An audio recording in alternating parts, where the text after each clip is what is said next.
ایک مرتبہ حضرت ابراہیم علیہ السلام اپنی بکریوں کا ریوڑ چرا رہے تھے کہ ایک آدمی قریب سے گزرا۔ گزرتے ہوئے اس نے اللہ کی شان میں یہ الفاظ بلند آواز سے کہے: سبحان ذی الملک والملکوت، سبحان ذی العزت والعظمت والہیبت والقدرت والکبریاء والجبروت۔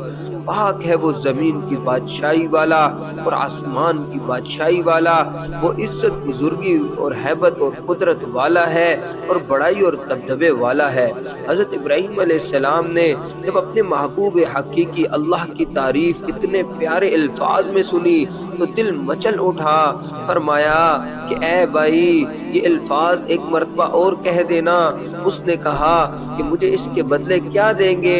آپ علیہ السلام نے فرمایا: آدھا ریوڑ، یہ میرا تم رکھ لو۔ اس نے یہ الفاظ دوبارہ کہہ دیے۔ آپ کو اتنا مزہ آیا کہ بے قرار ہو کر فرمایا: اے بھائی، یہ الفاظ ایک مرتبہ پھر کہہ دیجئے۔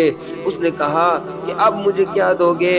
انہوں نے کہا کہ یہ جو میری آدھی بکریاں ہیں یہ بھی تم لے لو، یہ آدھا ریوڑ بھی تم لے لو۔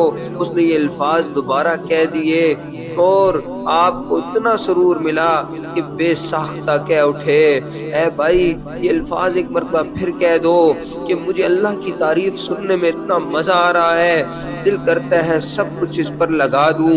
اس نے کہا: اب تو آپ کے پاس کچھ بھی نہیں ہے، اب کیا دو گے؟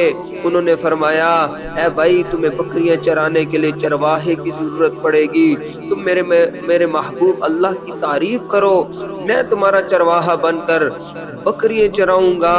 تو اس فرشتے نے کہا، اس بندے نے کہا کہ اے ابراہیم، تمہیں مبارک ہو، میں اللہ کا بھیجا ہوا فرشتہ ہوں، مجھے اللہ نے بھیجا کہ جاؤ میرے خلیل کے سامنے میری تعریف کرو، میرا نام لو کہ میں دیکھتا ہوں وہ میرے نام کے کیا دام لگاتا ہے۔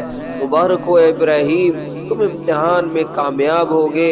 آپ کو اللہ سے شدید محبت ہے اور آپ اللہ کے لیے جان، مال، وقت سب کچھ لگا سکتے ہیں۔ اس لیے شاعر کہتا ہے: حال کیا ہوگا ان کا تیرے دید کے دن، جن کا دل جوش میں آئے ہیں تیرے نام کے ساتھ۔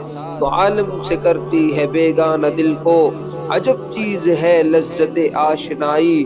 دو نیم ان کی ٹھوکر سے صحرا و دریا، پہاڑ ان کی ہیبت سے رائی۔ شہادت ہے مقصود مطلوب مومن، نہ مال غنیمت نہ کشمر کشائی۔